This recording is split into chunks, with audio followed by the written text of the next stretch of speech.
नमस्कार दोस्तों, मैं रंजन कुमार आप सभी को आपके अपने YouTube channel Ranjan maths with life learning पर तहे दिल से स्वागत करता हूं। जैसा कि आप लोग जानते हैं कि आगे के जो एग्ज़ाम्स है CGL और CHSL के एकदम नज़दीक आ चुके हैं, जिसके डेट आपको भी मालूम होगा। आप जानते हैं कि 14 जुलाई से आपका CGL का PT का एग्ज़ाम शुरू होगा और जबकि CHSL का मेंस का एग्ज़ाम 26 जून से शुरू होगा। उसी के आधार पर, उसी को सोचते हुए मैंने जो CGL का मेंस का अभी हाल फिलहाल में जो एग्ज़ाम हुए थे उसी के पैटर्न के आधार पर मैंने एक मिनी मॉक टेस्ट आप सभी के लिए आज से शुरू किया है, जिसमें हम कोशिश कर रहे हैं कि आपको वही सारे क्वेश्चन कराए जो आपको दिक्कत हो रहे हैं और वो उनके बेसिक कंसेप्ट क्या है, जिसके आधार पर उस टाइप के अगर आपके पास क्वेश्चंस आएंगे तो आप कैसे आसानी से उसको कर सकते हैं। तो आज के इस लेक्चर में, इस आप मिनी मॉक टेस्ट में आप यह जानेंगे कि इसमें ज़्यादातर मैंने फोकस किया है कि जो नए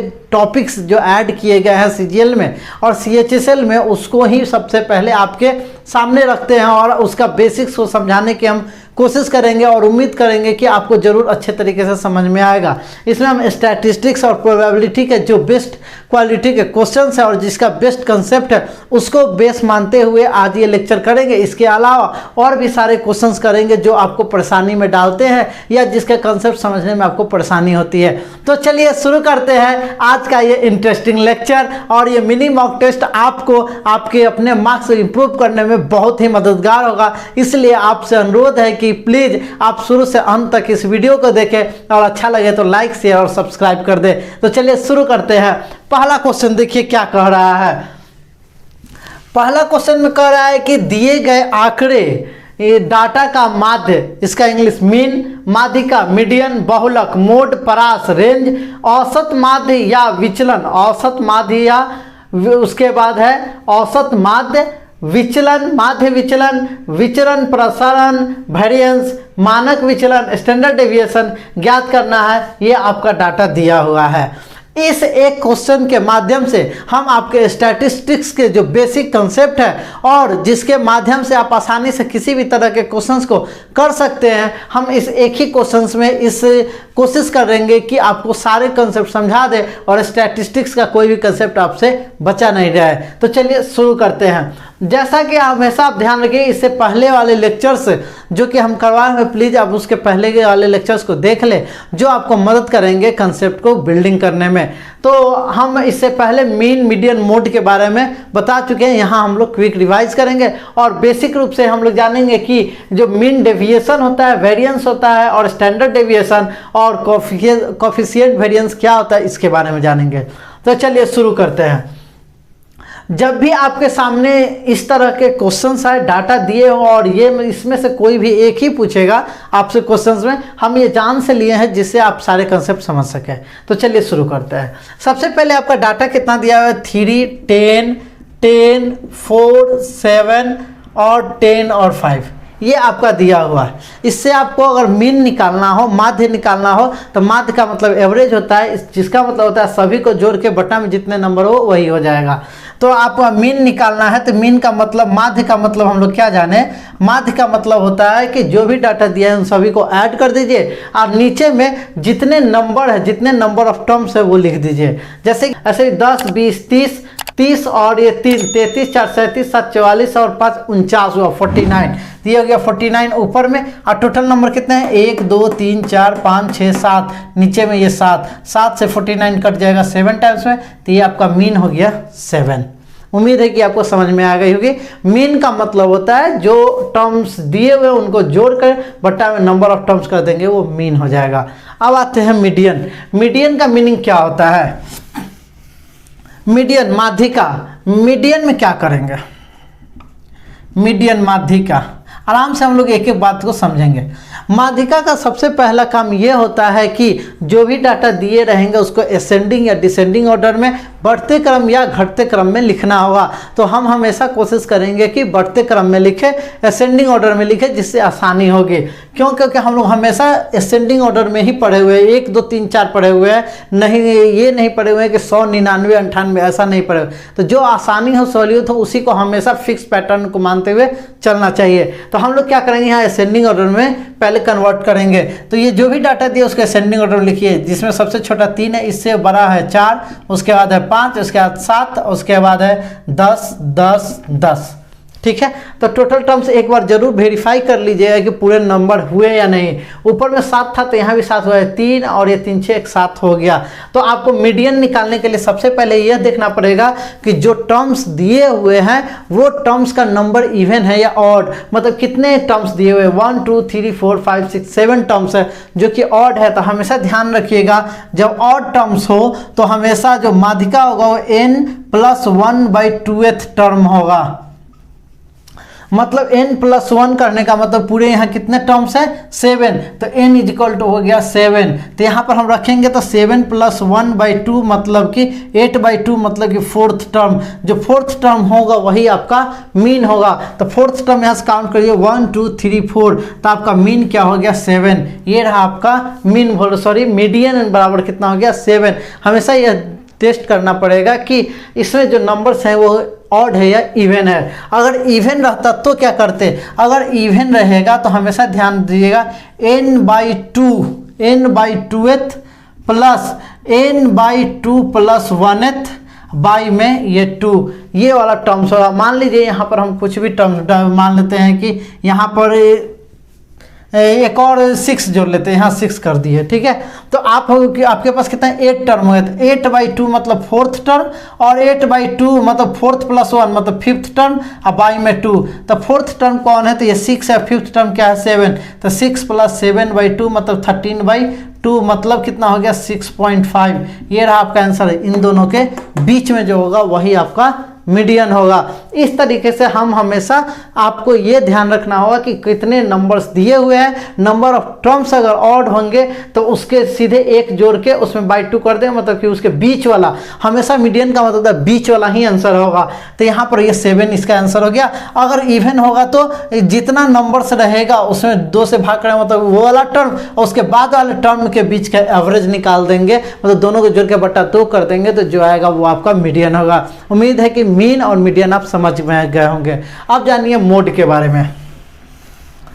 मोड क्या होता है, तो मोड का मतलब होता है कि जो डाटा दिए हुए हैं उस डाटा में, उस ऑब्जर्वेशन में कौन सा टर्म सबसे ज़्यादा बार रिपीट किया है, मतलब फ्रीक्वेंसी किसकी सबसे ज़्यादा। रिपीटेशन का मतलब होता है जितना बार ऑब्जर्वेशन जो ज़्यादा रिपीट करेगा उसकी फ्रीक्वेंसी उतना ही होगी। तो इसमें देखिएगा आप गौर से तो साफ स्पष्ट दिख रहा है कि 10 का रिपीटेशन ज़्यादा है जो कि 3 टाइम्स आया है। तो अगर आपसे मोड पूछा जाए कि मोड क्या होगा, तो जिसकी सबसे ज़्यादा फ्रीक्वेंसी होगी, जो जितना बार ज़्यादा आया होगा वही उसका मोड कहलाएगा। तो यहाँ 10 3 टाइम्स आया, बाकी सब 1 टाइम्स आया, इसका मतलब कि 10 की फ्रीक्वेंसी 3 हो गई, ये सबसे ज़्यादा बार आया, इसलिए मोड कितना होगा 10 होगा आपका आंसर। उम्मीद है कि ये बात समझ में आ गई होगी। अब आते हैं हम लोग आज के मेन कंसेप्ट के बारे में कि क्या क्या हम लोग को जो आपको कंफ्यूजन क्रिएट करता है। मीन मीडियन मोड तो आप तो जानते होंगे, लेकिन इसके बाद के बारे में, इसके बाद का जो टर्म सब है उसको जानने के लिए मेन इंपॉर्टेंट बात करना है। तो जैसे देखिए, अब एक चीज़ और बच गया है, रेंज। रेंज का मतलब होता है परास। रेंज परास होता है हिंदी आपका। तो रेंज के हो गया आपका, रेंज का मतलब है जो सबसे छोटा ऑब्जर्वेशन है, जो सबसे छोटा डाटा है, और जो सबसे बड़ा डाटा है, जो सबसे बड़ा ऑब्जर्वेशन है, दोनों का डिफरेंस ही रेंज कहलाता है। तो इस गिवन डाटा में आप ऑब्जर्व करेंगे कि सबसे छोटा ऑब्जर्वेशन 3 है और सबसे बड़ा ऑब्जर्वेशन 10 है। तो 10 - 3 इसका डिफरेंस निकालेंगे तो ये 7 आपका क्या हो गया, परास हो गया, रेंज हो गया। अब आप हम लोग देखेंगे इसके आगे का मीन डेविएशन। हम लोग देखते हैं, अब ये जान गए कि ये आपका माध्य क्या होता है, मीन क्या होता है, मीडियन क्या होता है और परास क्या होता है, मोड क्या होता है। अब हम लोग जानेंगे कि औसत माध्य या फिर औसत माध्य, औसत विचलन या माध्य विचलन क्या है, मीन डेविएशन। मेन इसी के बारे में हम लोग को जानना है। देखिए, मीन डेविएशन मतलब माध्य विचलन। मीन डेविएशन माध्य विचलन। मीन डेविएशन माध्य विचलन क्या है इसके बारे में जानते हैं। मीन डेविएशन में बस यही आपको करना है कि पहले मीन निकालना है और मीन से डेविएट करना है कितना अंतर है। किसका अंतर? तो जो डाटा का दिया हुआ है उसका अंतर निकालना है आपको। किससे?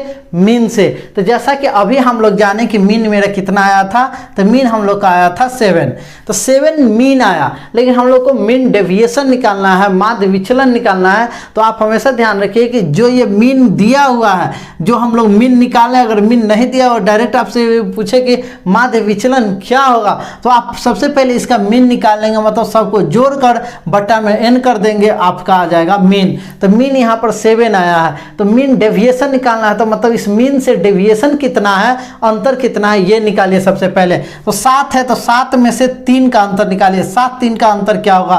तो यहाँ से डेविएशन निकाल रहे हैं, डिफरेंस। तो किसके साथ निकाल रहे हैं? 7 मीन के साथ निकाल रहे हैं। तो 7 में से 3 जाएगा, तो यहाँ पर डेविएशन 4 आएगा। फिर 7 में से 10, मतलब अंतर निकालना है। 10 में से 7 गया तो यहाँ पर 3 आएगा।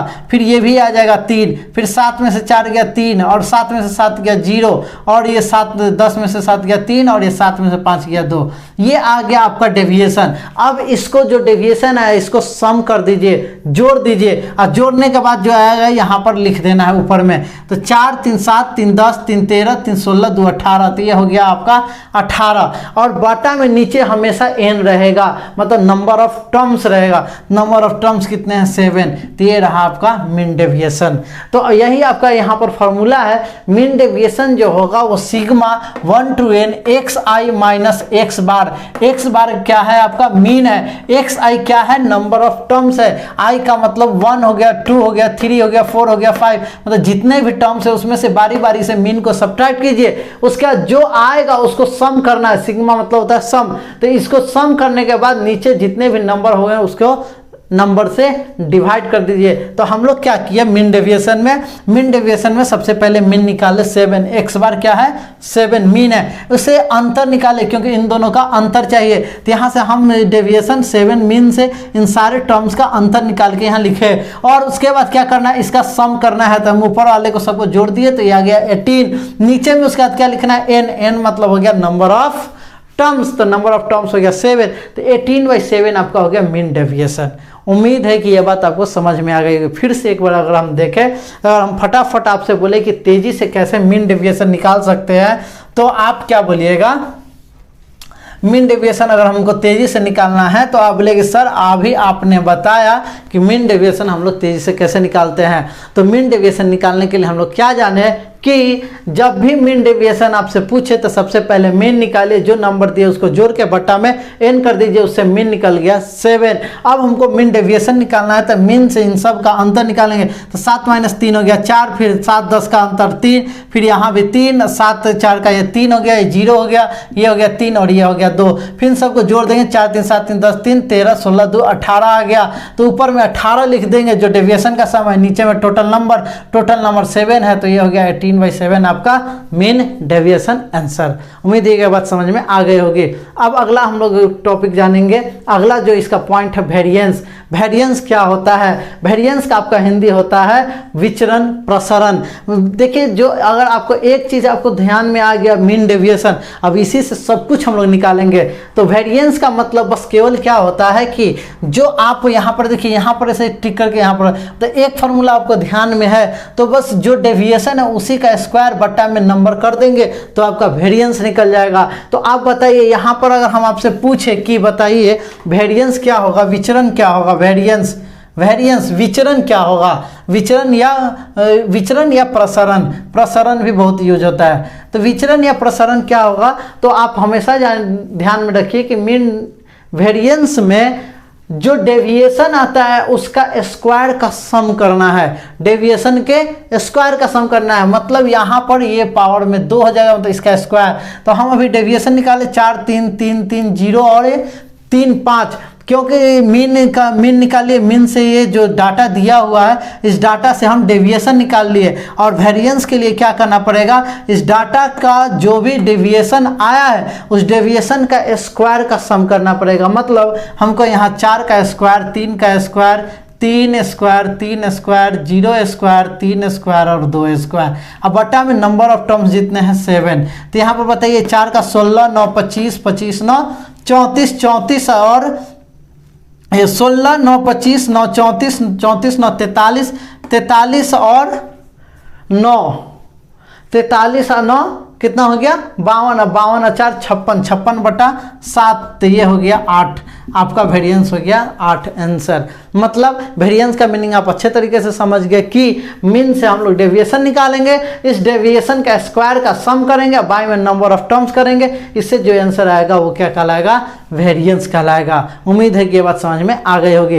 एक और आगे का टर्म है स्टैंडर्ड डेविएशन। स्टैंडर्ड डेविएशन को एसडी से भी डिनोट करते हैं। तो स्टैंडर्ड डेविएशन कुछ नहीं होता है, वो केवल वेरिएंस का पॉजिटिव रूट अंडर होता है। मतलब कि root under variance, root under variance को ही हम लोग स्टैंडर्ड डेविएशन करते हैं। जो वेरिएंस आया उसी को रूट अंडर कर दीजिए। तो यहाँ वेरिएंस आया 8, तो रूट अंडर ये हो गया 8, तो ये हो गया आपका आंसर। इसको अगर रूट से बाहर निकालेंगे तो 2√2, ये रहा आंसर। मतलब स्टैंडर्ड डेविएशन हमेशा वेरिएंस का रूट अंडर होता है, वही आपका स्टैंडर्ड डेविएशन कहलाता है। और स्टैंडर्ड डेविएशन निकालने के लिए हमको वेरिएंस की हमेशा आवश्यकता पड़ेगी। और वेरिएंस कैसे निकालेंगे, तो वेरिएंस हमेशा जो निकलेगा वो मीन से जो गिवन ऑब्जर्वेशन है उसके डिफरेंस का स्क्वायर का सम होगा, बाई में टोटल नंबर होगा। तो उम्मीद है कि ये सारी बातें आपको समझ में आ रही होगी। अब हम लोग बढ़ते हैं नेक्स्ट पॉइंट पर। नेक्स्ट एक और इसमें का कंसेप्ट बढ़ गया कॉफिशिएंट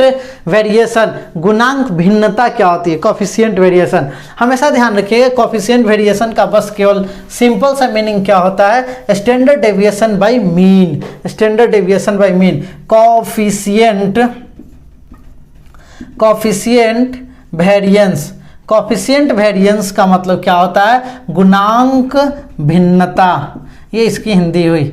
गुणांक भिन्नता, कॉफिशिएंट वेरिएंस का मतलब होता है standard deviation by mean, SDM. SDM मतलब standard deviation divide M mean. तो अब अभी आप हम लोग जाने कि स्टैंडर्ड डेविएशन अभी हम लोग निकाले थे कितना है 2√2 और मीन कितना था 7, तो ये हो गया 2√2/7 स्टैंडर्ड डेविएशन। ये आपका रहा कॉफिशिएंट वेरिएशन।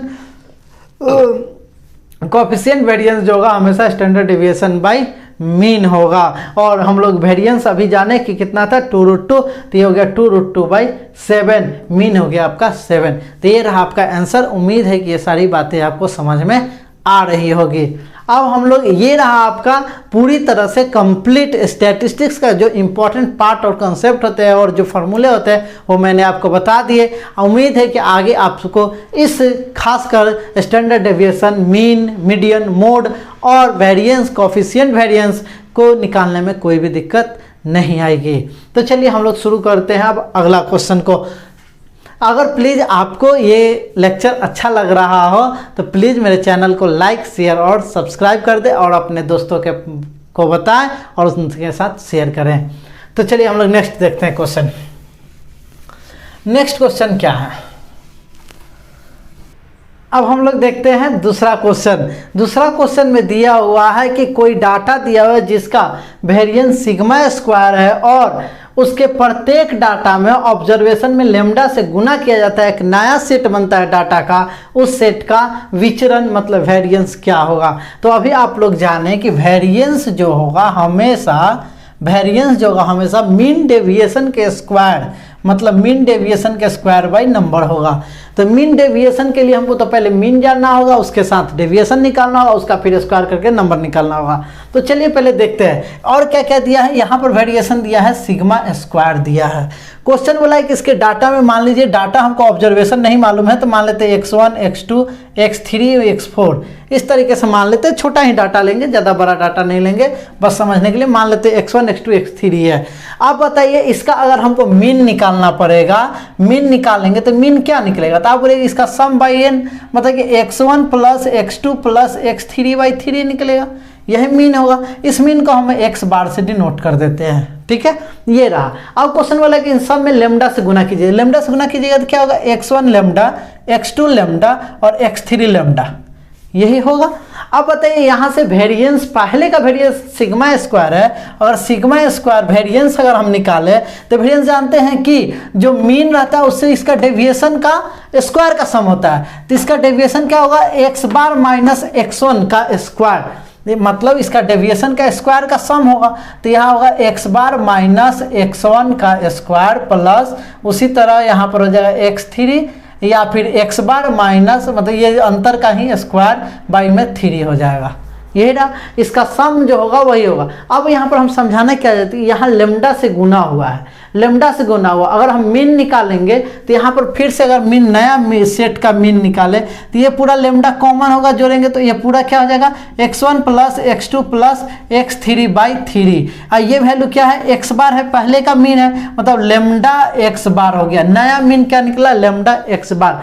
अब हम अगर वेरिएंस निकाले यहाँ से, नया का वेरिएंस जो कि क्वेश्चन में पूछ रहा है, नया का वेरिएंस निकालेंगे, पहले इसका डेविएशन निकालना होगा। तो इसका डेविएशन निकालेंगे तो लेमडा एक्स बार में ये घटाएंगे और उसका स्क्वायर करेंगे।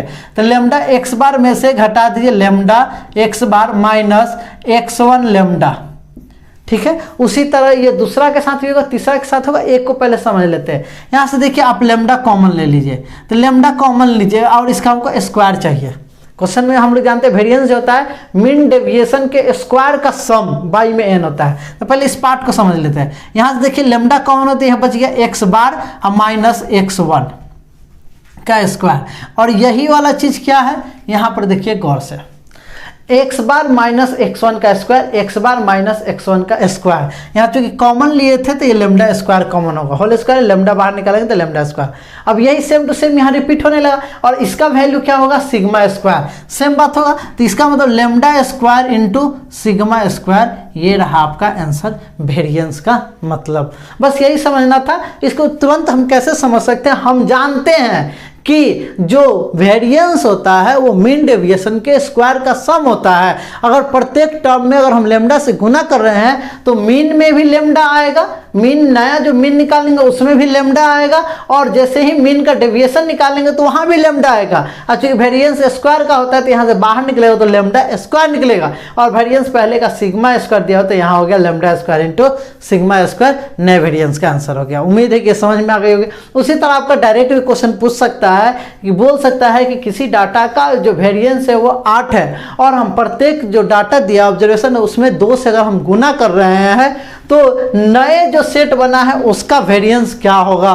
तो हम लोग जानते हैं कि सीधा जो पहले 8 अगर बोल रहा है वेरिएंस और फिर उससे बोल रहा है कि 2 से सब में गुना किए तो उसका भी स्क्वायर होगा। तो 2 का स्क्वायर 4 बता के 8 के 32 नया वेरिएंस हो जाएगा। उम्मीद है कि आपको ये समझ में आ गया होगा। मतलब प्रत्येक डाटा में अगर किसी नंबर से गुना करते हैं तो वेरिएंस हमेशा उसका स्क्वायर का मल्टीपल हो जाता है। जैसा कि यहाँ लेमडा से गुना किया है तो वेरिएंस लेमडा का स्क्वायर हो गया है। तो इसका आंसर हो जाएगा आपका ऑप्शन नंबर 2। उम्मीद है कि ये बात समझ में आ गई। इस टाइप से क्वेश्चन उम्मीद है कि सीजीएल मेंस और पीटी में या फिर सीएचएसएल के मेंस में जरूर आ सकते हैं, क्योंकि ये सारे अब हॉट टॉपिक बन चुके हैं। उम्मीद है कि ये सारा बात समझ में आ रहा होगा। तो चलिए हम लोग देखते हैं नेक्स्ट क्वेश्चन। तो ये रहा स्टैटिस्टिक्स का एक ज़बरदस्त कंसेप्ट जो आपको समझने में और आपकी अंडरस्टैंडिंग डेवलप करने में, और कम से कम तो आपका 3 से 6 नंबर फिक्स हो गया, जो एकदम अच्छे तरीके से आप 2 या 4 सेकंड के अंदर में ज़रूर गेन कर सकते हैं। अब आगे जो हॉट टॉपिक चल रहा है अभी मेंस के लिए या फिर नए पैटर्न के एग्जाम में सीजीएल का, वो चल रहा है प्रोबेबिलिटी का। तो इस टेस्ट में मिनी मॉक टेस्ट में हम लोग ये भी जानेंगे कि प्रोबेबिलिटी के कौन कौन से कंसेप्ट है। तो प्रोबेबिलिटी का हम लोग कौन कौन से कंसेप्ट है वो जानेंगे। तो इसमें हम 3 नंबर क्वेश्चन आपका प्रोबेबिलिटी का है, और ये 10 नंबर क्वेश्चन प्रोबेबिलिटी का है, और इधर से आपका हो गया 7 नंबर क्वेश्चन प्रोबेबिलिटी का है। ये 3 क्वेश्चन लाए हैं, और तीनों क्वेश्चन आपको 3 कंसेप्ट क्लियर करेंगे, जो कि सबसे इंपॉर्टेंट कंसेप्ट है प्रोबेबिलिटी का। तो जैसा कि आप लोग जानते हैं प्रोबेबिलिटी प्रायिकता, जो किसी इवेंट का प्रायिकता जो होता है, हमेशा जिस इवेंट का पूछ रहा है वो इवेंट का नंबर ऑफ ऑब्जर्वेशन, ये नंबर ऑफ फेवरेबल आउटकम्स,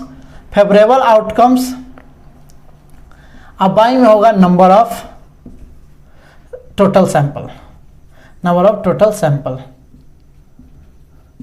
ठीक है। जो भी आपको फेवरेबल आउटकम्स है वो ऊपर में, नंबर ऑफ टोटल सैंपल या फिर टोटल आउटकम्स भी लिख सकते हैं, जितना आउटकम्स हैं वो सब के सब। ये रहा आपका किसी भी अगर इवेंट किसी भी घटना की प्रायिकता निकालना है तो जिसका निकालना है उसकी संख्या ऊपर और नीचे में टोटल संख्या, ये होता है बेसिक फार्मूला प्रोबेबिलिटी का। इसी का यूज हम लोग करेंगे। एक चीज़ और, हमेशा प्रोबेबिलिटी निकालना रहे तो वहाँ पर और या का सेंस रहे तो हमेशा प्लस करते हैं प्रोबेबिलिटी को। अगर एंड या फिर और हिंदी में और का सेंस रहे तो हमेशा प्रोबेबिलिटी के लिए मल्टीप्लाई करते हैं। तो चलिए देखिए आप ये तीसरा नंबर क्वेश्चन क्या कह रहा है।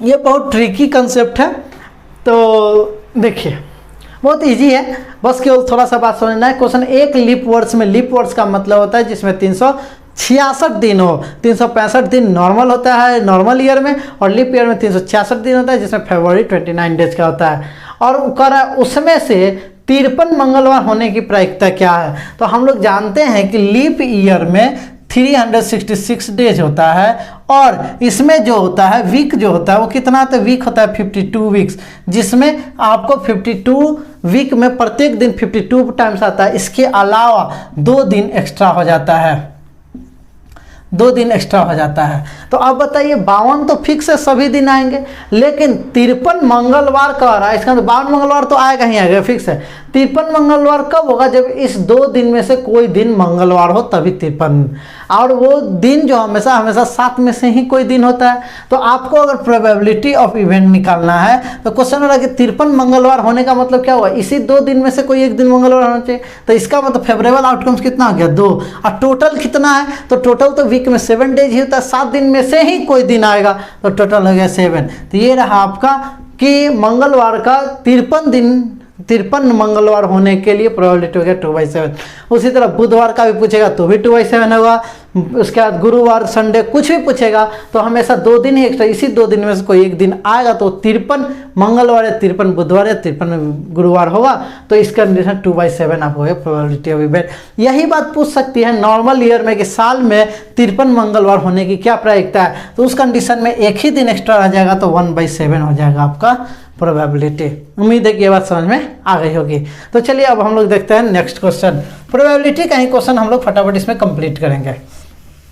देखिए प्रोबेबिलिटी का अगला क्वेश्चन क्या कह रहा है। क्वेश्चन देखिए क्वेश्चन नंबर यहाँ पर 10 में क्या कर रहा है, कह रहा है 4 सदस्य परिवार में केवल 2 सदस्यों का जन्मदिन रविवार को होने की प्रायिकता क्या होगी। रविवार के होने की प्रायिकता, देखिए इस टाइप के क्वेश्चन जब भी आए तो यहाँ पर आपको प्रोबेबिलिटी जो पूछ रहा है उसके अलावा एक सिलेक्शन का टर्म भी डाल दिया, मतलब चुनना भी है। मतलब 4 सदस्य में से 2 परिवार को चुनना है, 2 सदस्य को चुनना है जिसकी जो प्रोबेबिलिटी हो रविवार की हो, रविवार के जन्मदिन होने की संभावना होनी चाहिए। तो इसमें का मतलब कि प्रोबेबिलिटी रविवार का पूछ रहा है, लेकिन इसमें सिलेक्शन के साथ पूछ रहा है। तो जब भी सिलेक्शन के साथ आपसे पूछे तो प्रोबेबिलिटी ऑफ इवेंट जो होगा हमेशा NCR, ठीक है, प्रोबेबिलिटी ऑफ इवेंट जिसका पूछ रहा है होने की प्रायिकता, तो इसके पावर में R इंटू फिर probability of event E dash नहीं होने की घटना, नहीं होने की घटना का पावर N-R, ये होता है प्रोबेबिलिटी जहां भी सिलेक्शन हो। जैसे कि इस क्वेश्चन में क्या कर रहा है, इस क्वेश्चन में कह रहा है कि 4 सदस्य में से 2 सदस्य को चुनना है जिसका जन्मदिन जो हो वो रविवार को होने की प्रायिकता है, रविवार के होने की, मतलब होना किस दिन होना चाहिए, रविवार का। मतलब कि प्रोबेबिलिटी किसके लिए होगा बोल रहा है क्वेश्चन में, रविवार के, संडे के जन्मदिन होने की प्रायिकता निकालना है, लेकिन 4 में से 2 का, मतलब ये सिलेक्शन करना है और प्रोबेबिलिटी इसका होगा। तो इस क्वेश्चन के अकॉर्डिंग हम डाटा पहले कलेक्ट कर लेते हैं। तो कलेक्ट करेंगे तो कैसे कलेक्ट करेंगे, तो रविवार के होने की प्रायिकता क्या होगा, रविवार के होने की प्रायिकता क्या होगा, होने की प्रायिकता प्रोबेबिलिटी ऑफ इवेंट। तो आप जानते हैं सप्ताह में रविवार एक दिन होता है सप्ताह में, तो फेवरेबल आउटकम्स हो गया 1 और टोटल हो गया 7। नहीं होने की प्रोबेबिलिटी क्या है, प्रोबेबिलिटी ई बार। तो आप बोलिएगा 1 होता है टोटल, 1 में 1/7 होने की है तो घटा देंगे तो ये हो जाएगा 6/7, मतलब 1 - 1/7 करेंगे। टोटल प्रोबेबिलिटी हमेशा 1 होता है, तो ये हो गया 6/7। अब सिलेक्शन करना है चूंकि, तो फाइनली जो हमको प्रोबेबिलिटी निकालना है वो सिलेक्शन का 4 परिवार, 4 सदस्य के परिवार में से 2 सदस्य का जन्मदिन बोल रहा है, तो 4C2 ठीक है। 4 में से 2 का रविवार के होने की प्रायिकता क्या है, तो 1/7, जिसका होने का बोल रहा है उस पर ये आर जाएगा पावर में। फिर इसका नहीं होने की प्रायिकता, तो ये हो गया 6/7, इस पर पावर कितना जाएगा, इन दोनों को घटाकर 4 में से 2 जाएगा तो 2 हो गया। ठीक है, अब इसको सॉल्व कर देना है, कुछ नहीं करना है। अब जानते हैं परम्यूटेशन कॉम्बिनेशन का क्या होता है, इन इसको और इसको में से ऊपर वाले को लिख देंगे 4 × 3 और बट्टा में 2। ठीक है, इसमें क्या करते हैं कि ऊपर में जो रहेगा उसको डिसेंडिंग ऑर्डर में लिखना है, लेकिन कब तक लिखना है, इन दोनों को या तो इन दोनों का डिफरेंस लेना है या फिर जो छोटा रहेगा उसी को लेना है। ठीक है, तो 4 और 2 का 2 और ऐसे भी 2 कोई भी ले सकते हैं। तो ये होगा 4 × 3/2, ये हो गया 1/7 का स्क्वायर, गुने हो गया 6 × 6/7 का स्क्वायर। ठीक है, तो अब देखिए 2 से कट जाएगा ये 2 बार में, तो यहाँ देखिए 3 दूना 6, 6 मतलब आ गया 216, 6 का क्यों 216। अब 216 देखते ही आपका 3 नंबर ऑप्शन डायरेक्ट टिक होगा, और इधर 7 का पावर 4, तो 216 बटा हो गया 2401 आपका आंसर। उम्मीद है कि समझ में आ गई होगी। बस इसमें यही करना था कि आपको जहां भी प्रोबेबिलिटी में ऐसे क्वेश्चन दिए हो जहां पर किसी को सिलेक्ट करके उसके बाद उसका प्रोबेबिलिटी निकालना हो, तो हमेशा इस फॉर्मूला को ध्यान में रखेंगे। एनसीआर प्रोबेबिलिटी ऑफ इवेंट, जिसका प्रोबेबिलिटी निकाला उस पर पावर आर, और उसी का प्रोबेबिलिटी नहीं होने पर n-r, बस ये डाल देंगे आपका आंसर आ जाएगा। उम्मीद है कि ये बात समझ में आ गई होगी। तो चलिए हम लोग देखते हैं नेक्स्ट प्रोबेबिलिटी का क्वेश्चन। ये सिलेक्शन वाला था, मतलब कि चुनना है उसके साथ प्रोबेबिलिटी निकालना है। अब आगे को जो क्वेश्चन है वो ट्रांसफर कर रहा है। क्वेश्चन नंबर ये देख लीजिए आप 7 नंबर। क्वेश्चन नंबर 7 का है 2 बैग है, 2 थैला है, जिसमें एक में 4 सफ़ेद और 5 काली गेंदें हैं। तो ये है तो 4 जो है वो वाइट है और 5 ब्लैक है। फिर एक दूसरा बैग है जिसमें 4 वाइट और 3 ब्लैक, 4 वाइट और 3 ब्लैक है। अब क्वेश्चन कर रहा है कि एक बैग से एक गेंद को बिना देखे हुए, देख कर नहीं, बिना देखे हुए एक गेंद निकालकर दूसरे बैग में डालना है, तो दूसरे बैग से एक काला गेंद निकालने की प्रोबेबिलिटी क्या होगी। अब दूसरे बैग से काला गेंद निकालने की प्रोबेबिलिटी क्या, तो एक से ट्रांसफर करके दूसरा में देना है। जब भी प्रोबेबिलिटी हो जिसमें कुछ एक से ट्रांसफ़र करके दूसरा में डाला जा रहा हो, तो कोई भी अगर इस टाइप को ट्रांसफ़र करने का हो तो हमेशा ध्यान रखना है कि जो प्रोबेबिलिटी निकालना है अगर वो कंप्लीट हो जा रहा है तो प्लस साइन लेंगे, अगर कंप्लीट नहीं हो रहा उसमें और भी काम करना है तो मल्टीप्लाई का साइन लेंगे। इस बात को कैसे समझेंगे, देखिए इस क्वेश्चन में। क्वेश्चन में बोला है कि एक गेंद को निकाल के दूसरे बैग में डालना है और दूसरे बैग में से एक गेंद निकालने की प्रोबेबिलिटी निकालना है कि वो गेंद ब्लैक हो। तो सबसे पहले मानते हैं कि यहाँ से एक गेंद निकालें, या तो वो व्हाइट निकलेगा या फिर ब्लैक निकलेगा। तो मानते हैं कि एक गेंद व्हाइट निकल रहा है, तो निकालने की प्रोबेबिलिटी क्या होगी। तो आप बोलिए कि अगर व्हाइट निकल रहा है तो हम लोग जानते हैं प्रोबेबिलिटी का मतलब जो निकाला जाता है, जो फेवरेबल आउटकम्स है वो ऊपर और टोटल में नीचे। तो टोटल कितना है यहाँ 5 4 9। तो क्या हम बोले कि क्या ये प्रोबेबिलिटी हो गया, तो बोलेंगे कि नहीं अभी नहीं हुआ। क्यों, क्योंकि क्वेश्चन बोला दूसरे बैग से निकालने पर प्रोबेबिलिटी काउंट करना है। तो ये तो अभी स्टार्टिंग के एक गेंद निकाले हैं, अभी फाइनल प्रोसेस नहीं हुआ। तो एक गेंद निकाले हैं, अभी फिर आगे दूसरे बैग से एक गेंद और निकालना है जो कि प्रोबेबिलिटी पूछ रहा है कि वो ब्लैक हो।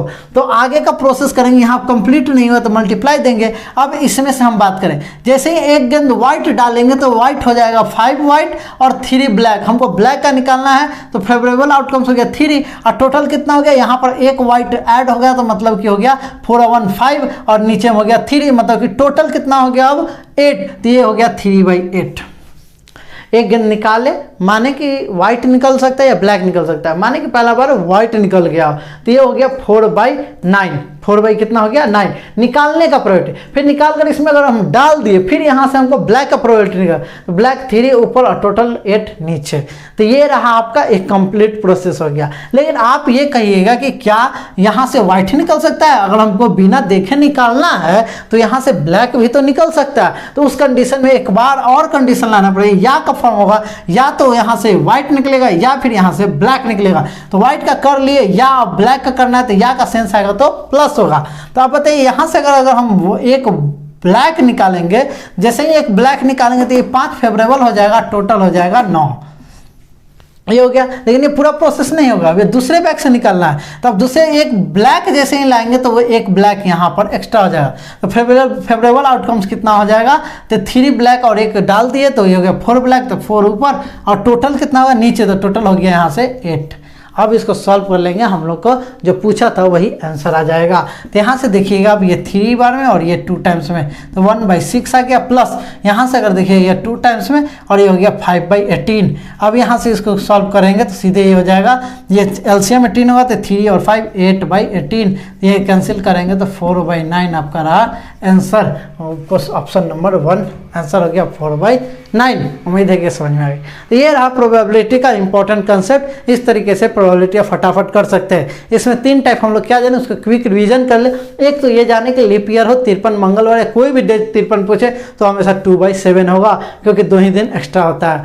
फिर आगे हम लोग पढ़े कि अगर प्रोबेबिलिटी पूछ रहा है लेकिन सिलेक्शन के साथ पूछ रहा है कितने सदस्य में से इतना को हम लोग सिलेक्ट करना है, उसके बाद उसकी प्रोबेबिलिटी निकालना है, तो उस कंडीशन में प्रोबेबिलिटी हमेशा होता है एनसीआर, प्रोबेबिलिटी इवेंट का power r into probability not probability, जो प्रोबेबिलिटी नहीं हो सकते उसका पावर n-r। फिर तीसरा जाने कि एक बॉल को एक बैग से दूसरे बैग में शिफ्ट किया जाए, जब भी शिफ्ट किया जाएगा तो उसका कि हम लोग जो शिफ्ट कर रहे हैं उसके अकॉर्डिंग प्रोबेबिलिटी निकाल कर, अगर प्रोसेस पूरा कंप्लीट नहीं है तो गुना का साइन, है प्रोसेस कंप्लीट हो जाए तो प्लस का साइन करेंगे। उम्मीद है ये सारी बातें आपको समझ में आ गई होगी। तो अब हम लोग फटाफट यहाँ पर जो कंसेप्ट है स्टैटिस्टिक्स और प्रोबेबिलिटी का हम लोग लगभग कंप्लीट कर चुके हैं। अगर आप प्रैक्टिस कीजिएगा तो इससे बाहर एक भी क्वेश्चन आपको नहीं दिखेगा। तो चलिए हम लोग अब फटाफट जो बचे क्वेश्चन है अलजेब्रा और अर्थमेटिक्स का फटाफट करते हैं और इस मॉक टेस्ट को खत्म करते हैं।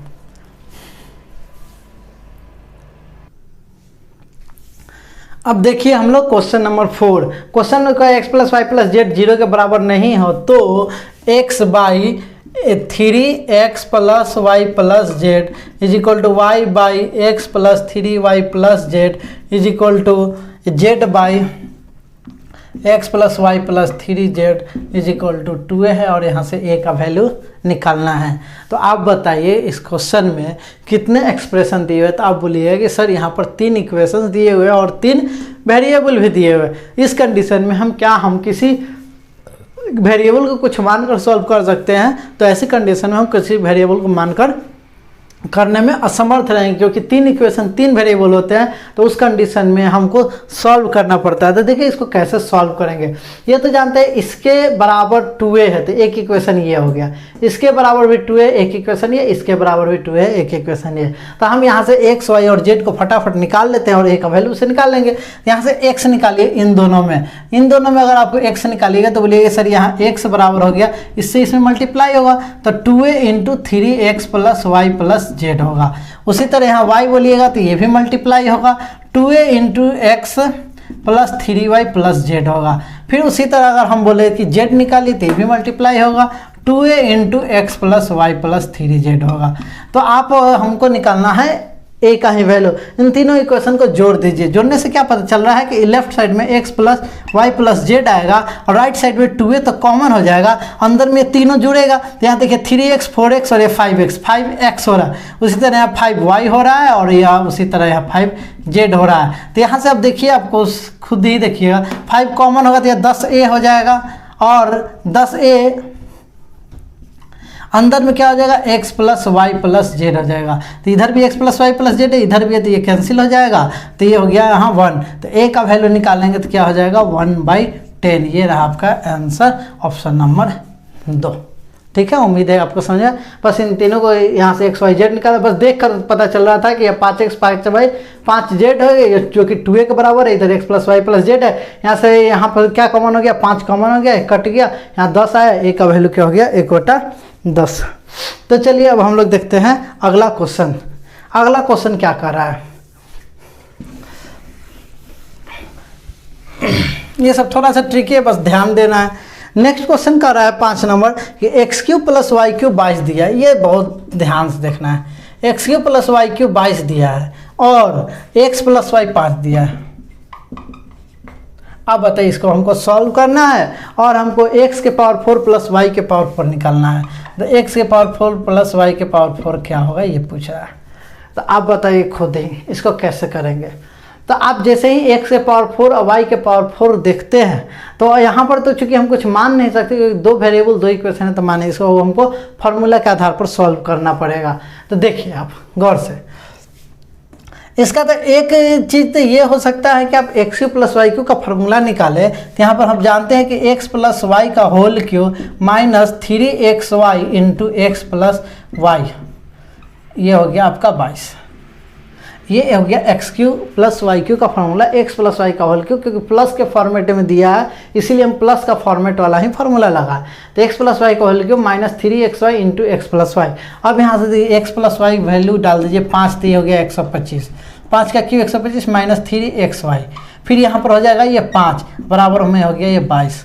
ठीक है, 125 ये 3xy, इसको सॉल्व करेंगे तो ये उधर जाएगा तो प्लस 15xy हो जाएगा 15xy, और ये 125 इधर घटेगा तो कितना हो जाएगा 103। xy का वैल्यू क्या हो गया 103/15, बस यही निकालना था। एक और आप क्या यूज कर सकते हैं, हमको x के पावर 4 y के पावर 4 जाना है तो स्क्वायर का स्क्वायर करना पड़ेगा, हमको x square plus y square का चाहिए।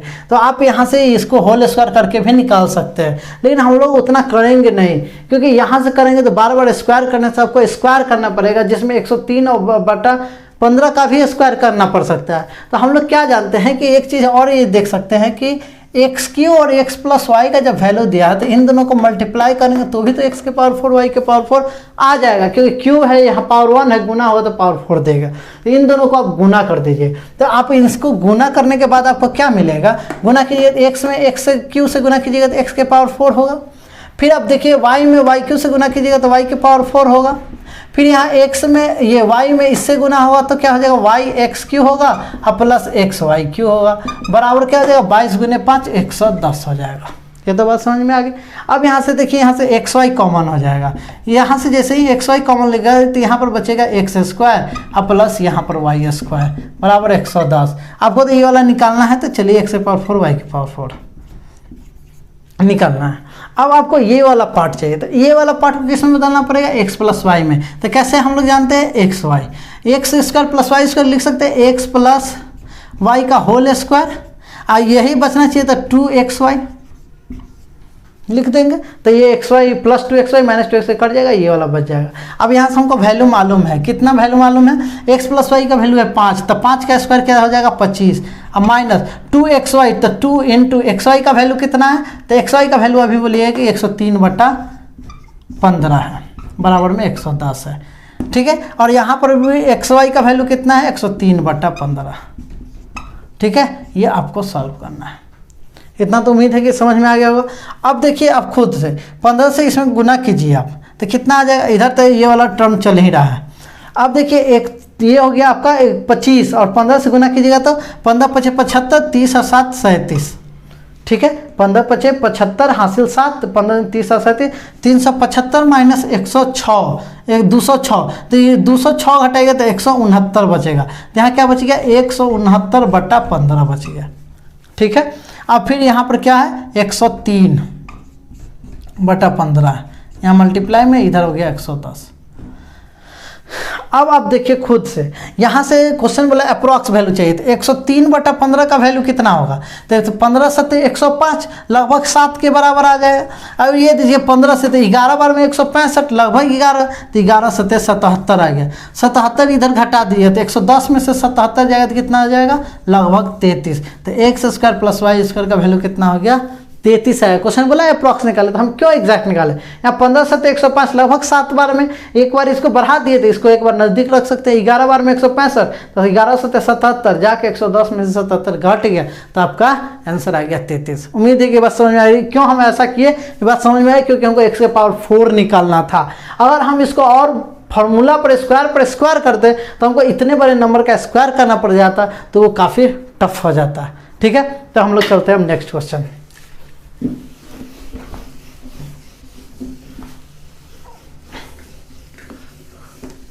चलिए नेक्स्ट क्वेश्चन देखिए, ये आपका हो गया, ये इधर का सब क्वेश्चन हो गया। यहाँ देखिए एक परीक्षा में 84 छात्र के औसत अंक 95 है, 84 स्टूडेंट है जिसका औसत अंक 95 है, 84 स्टूडेंट है नंबर्स है जिसका एवरेज जो है 95 एवरेज है। और फिर बोल रहा है कि लड़कों के संख्या लड़कियों की संख्या का अनुपात 10 है, मतलब बॉयज है और गर्ल्स है, इसका नंबर का रेशियो क्या है, तो नंबर का रेशियो है 10:11 है, ठीक है।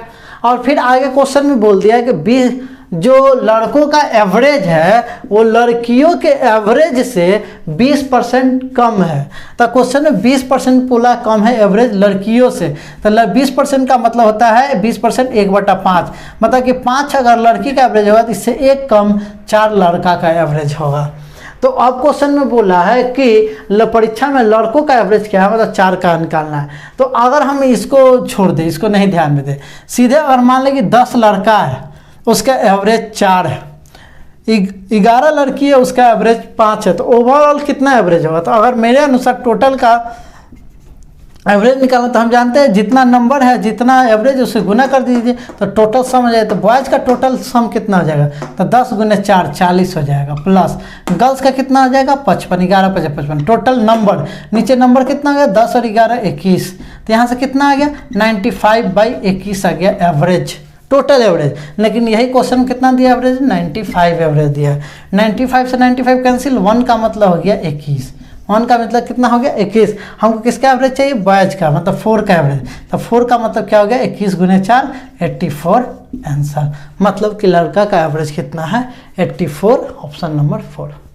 उम्मीद है कि बात समझ में आए। मतलब आपको नंबर का रेशियो दे दिया, एवरेज का रेशियो दे दिया, ओवरऑल एवरेज हम अपने अनुसार निकाल ली गुना करके जोड़ के और इसको इक्वेट कर दिया जो क्वेश्चन में दिया था। इसको आप चाहें तो एलिगेशन से भी बना सकते हैं। एलिगेशन में कैसे बनाइएगा, तो आपको टोटल एवरेज मालूम है, ओवरऑल एवरेज 95 मालूम है, तो इंडिविजुअल एवरेज चाहिए। एलिगेशन में इंडिविजुअल और टोटल, तो इंडिविजुअल मालूम करने के लिए क्वेश्चन में एवरेज इंडिविजुअल एवरेज दिया है 4:5, ठीक है। तो इसको हम मान लेते हैं कि बॉयज और ये गर्ल्स है, तो इसका 4x एवरेज होगा, गर्ल्स का 5x होगा, और दोनों मिलाने पर एवरेज कितना है 95। अब इसको हम क्या करेंगे, सब्ट्रैक्ट करेंगे। तो अब ये स्वाभाविक ये बड़ा है तो 5x - 95 होगा, और ये छोटा है तो 4x - 95, ये छोटा है तो 95 - 4x होगा। अब ये रेशियो ही क्वेश्चन में ऑलरेडी दिया हुआ है नंबर का, ये चूंकि नंबर का रेशियो है, नंबर 10 11 दिया है, तो 10/11 बराबर हो गया 5x - 95 बॉयज ऊपर और 95 - 4x। अब इसको सॉल्व कर लेंगे, इसको जैसे ही सॉल्व करेंगे तो x का वैल्यू 21 आ जाएगा, हमको चाहिए बॉयज का, तो यह हो गया 4x, मतलब कि 84 बॉयज का एवरेज हो जाएगा आंसर। उम्मीद है कि ये बात समझ में आ गई होगी। तो चलिए हम लोग देखते हैं नेक्स्ट क्वेश्चन। अब हम लोग देखते हैं नेक्स्ट क्वेश्चन। नेक्स्ट क्वेश्चन क्या कर रहा है, एक मोबाइल फोन है 25,000 रुपये या 5200 के अग्रिम भुगतान पर उपलब्ध शेष धनराशि को 4 बराबर मासिक किस्तों में दिया जाना है और ब्याज की दर 25% वार्षिक है, तो बताना है कि किस्त राशि क्या होगी। तो हमेशा ध्यान रखिएगा जब भी साधारण ब्याज में इस टाइप के क्वेश्चन आए तो क्या करेंगे हम लोग, तो क्वेश्चन में दिया हुआ कि 25,000 में मोबाइल खरीद सकते थे, कितना खरीद सकते हैं 25,000 में, लेकिन को बोल रहा है कि 5200 का हम लोग पहली बार पेमेंट करते हैं, 5200 का एडवांस अग्रिम राशि देते हैं, ठीक है, डाउन पेमेंट 5200 का हम लोग करते हैं, उसके बाद 4 बराबर किस्त में करना है। तो आप बताइए 5200 दे दीजिएगा तो एक्चुअल में दुकानदार का आपके पास पैसा कितना रह जाएगा, इसको घटाएगा तो 19,800 रुपया रह जाएगा आपका दुकानदार का आपके पास। अब 19,800 रुपये का आपके पास बचा हुआ है बकाया, आप मोबाइल लेकर चल दिए। अब आप क्या कीजिए कि 19,800 रुपये जब 1 महीना कंप्लीट होगा तो जो आपका किस्त होगा वो जमा कीजिएगा। तो किस्त मानते हैं कि यहाँ पर एक आपके पास किस्त है, 100 रुपया फिक्स किए हुए कि प्रत्येक 1 महीना पर आपको किस्त जमा करना है, 4 किस्त। तो 19,800 आप 1 महीना रखिएगा, ठीक है, मतलब कि दुकानदार का पैसा आप पर बकाया रहेगा। जैसे ही 1 महीना कंप्लीट होगा आपका किस्त देने की बारी आएगी तो आप 1 महीना के बाद जो किस्त जमा कीजिएगा 19,800 में से किस्त 1 जमा कर दिएगा तो अब बच जाएगा 19,800 माइनस 100 रुपया आपके पास फिर बच जाएगा। फिर 1 महीना कंप्लीट होगा तो फिर आप क्या कीजिएगा 19,800 में फिर x जमा कीजिएगा तो 2x घट जाएगा, ठीक है। पहले x दिए, फिर x दिए, तो x 2x घट गया 19,800 में।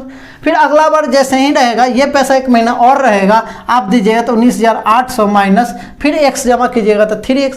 अब ये पैसा जो बच जाएगा लास्ट इंस्टॉलमेंट, 3 इंस्टॉलमेंट तो आप जमा कर दीजिए, लास्ट इंस्टॉलमेंट जैसे ही आप जमा कीजिएगा पूरा खत्म हो जाएगा पैसा।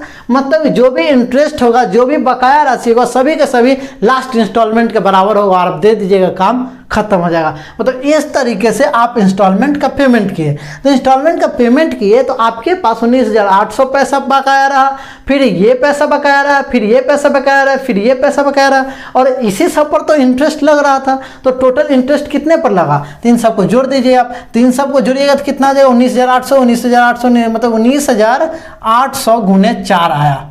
अब माइनस ये x 2x 3x मतलब कि 6x आया।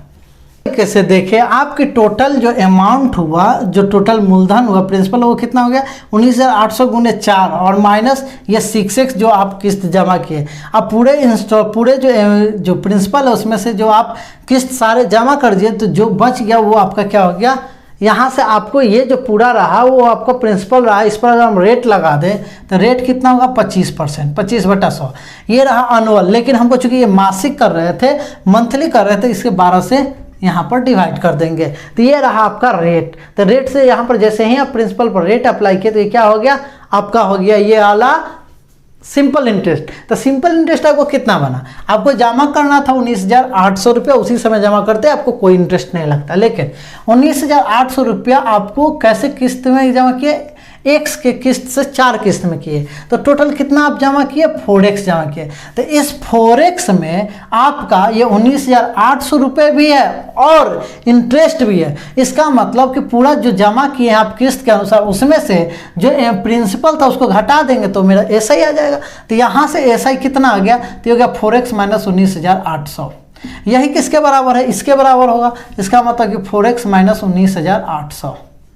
ठीक है, तो अब देखिए यहाँ से अब इसको सॉल्व कर दीजिए। यहाँ से सॉल्व कीजिएगा तो यहाँ से देखिए 25 से ये तो 4 बार में पहले कट गया। यहाँ से देखिए 6 कॉमन हो गया, तो ये 18 1 18 मतलब 3300 गुने 4 माइनस x। इधर से हो गया 6 बाहर आएगा तो 6 से कट जाएगा 2 बार में, तो 1/8 बराबर 4x माइनस 19,800। कोई दिक्कत। अब ये देखिए 8 से यहाँ पर आप गुना कर सकते हैं, तो यहाँ से 8 से गुना कर दीजिए, ये हो जाएगा 0 0 3 चौके 12 3 चौके 12 13 1,32,000, ये हो गया 13,200 माइनस x बराबर 8 से कीजिएगा तो 32x माइनस 00 88 64 और 1908 52 से 6 158। ठीक है, एक ये हो गया आपका ये अमाउंट। फिर ये जुड़ जाएगा तो कितना हो जाएगा 33x बराबर ये आके इधर जुड़ जाएगा, तो ये 00 तो रहेगा ही, 4 2 6 158 में 13 जोड़िएगा तो 171। फिर ये अब 33 से काट दीजिए, ऐसे ये 3 से कटेगा 6 1 7 7 14 1 15, 3 से कटेगा 11 बार में, 3 5 15 3 7 3 दूनी, फिर 11 से कट जाएगा 11 5 55 2 11 दूनी 22 मतलब कि 5200। तो ये हो गया आपका x का मतलब 5200 आपका रहा आंसर कि कितना का किस्त था। इसको लास्ट क्वेश्चन क्या है, लास्ट क्वेश्चन है कि x² माइनस 3x प्लस 1 बराबर 0 दिया है और आपसे पूछ रहा है x का पावर 10 प्लस 1/x के पावर 10 क्या होगा। तो देखिए ऐसा जब भी क्वेश्चन है कि ये दिया हुआ और x के पावर 10 प्लस 1/x के पावर 10 निकालना हो, तो आप इसको गौर से देखिए कि इस फॉर्मेट में डालना है, सेम प्लस रिवर्स इसके फॉर्मेट में डालना है। तो इसके फॉर्मेट में डालने के लिए एक रिवर्स में चाहिए, तो रिवर्स में डालने के लिए हमको क्या करना पड़ेगा, x से डिवाइड करेंगे तभी नीचे में x आएगा। तो x से डिवाइड कीजिए तो x कट जाएगा, तो x माइनस 3x कट जाएगा तो 3 प्लस यहाँ हो जाएगा 1/x बराबर 0, 0/x तो 0 होगा, यहाँ से 3 उधर जाएगा तो x प्लस 1/x का वैल्यू कितना आ गया 3। हमको यहाँ 10 पर जाना है, तो 10 पर जाने के लिए हमेशा आपको क्या गुना करना पड़ेगा 2 और 5। ठीक है, मतलब 2 और 5 पर आपको जाना है, तो 2 के लिए मतलब स्क्वायर कीजिए, तो स्क्वायर कीजिएगा तो आप जानते हैं x² प्लस 1/x² क्या होता है, इसके स्क्वायर में 2 घटा देते हैं, 3 के स्क्वायर माइनस 2 तो क्या हो जाएगा 7, 9 माइनस 2 7। अब हमको 5 भी चाहिए, तो 5 जाने के लिए आप जानते हैं इसके क्यूब से गुना करने में, तो क्यूब कर दीजिए किसका, इसका क्यूब कीजिएगा तो आप जानते हैं कि इसका भी क्यूब हो जाता है, प्लस है तो माइनस हो जाता है, 3 का क्यूब और फिर यही दोनों गुना हो जाएगा माइनस में, तो ये क्या हो जाएगा 3 3 9 27 माइनस 9 तो ये हो गया 18।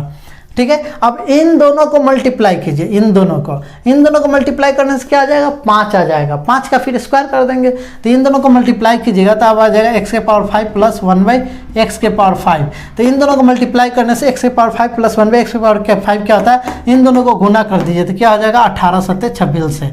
अब माइनस में ये वाला टर्म हो जाता है, ठीक है। फॉर्मूला अगर आप जानते होंगे तो x के पावर 5 प्लस 1/x के पावर 5 बराबर होता है x cube plus 1/x cube into x square plus 1/x square minus x plus 1/x। तो माइनस में यहाँ हो जाएगा 3, तो ये 18 से 26 माइनस 3 तो हो गया 123। किसका आया, x के पावर 5 प्लस 1/x के पावर 5 का।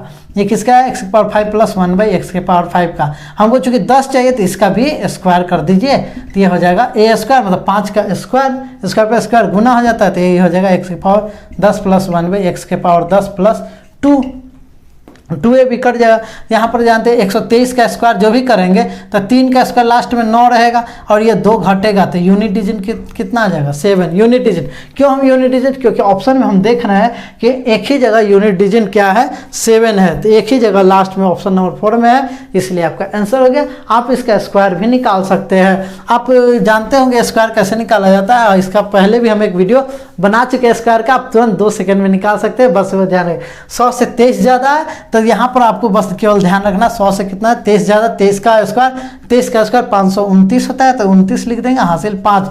100 से 23 ज़्यादा है तो 123 में 23 जोड़ दीजिए तो 146, 146 और 5 151 हो गया। और यहाँ से 2 घटा दीजिए तो यहाँ से क्या हो जाएगा आपका 15 127। तो ये रहा 15 127 आपका आंसर। उम्मीद है कि ये आप लेक्चर आपको काफ़ी अच्छा लगा होगा, मेरा मेहनत पसंद आ रहा होगा। और तो प्लीज़ आपको अगर मेरा मेहनत अच्छा लग रहा है और आपको कुछ नए कंसेप्ट और बेसिक कंसेप्ट जानने को मिल रहा है तो प्लीज़ मेरे चैनल को लाइक शेयर और सब्सक्राइब कर दें और मेरा साथ दें, हमेशा साथ दें। हम भी आपसे वादा करते हैं कि आपका हम हमेशा साथ देंगे। तो चलते हैं इसी उत्साह और उमंग के साथ, मिलते हैं हम लोग नेक्स्ट लेक्चर में। तब तक स्वस्थ रहिए, खुश रहिए, मस्त रहिए, पढ़ते रहिए। जय हिंद।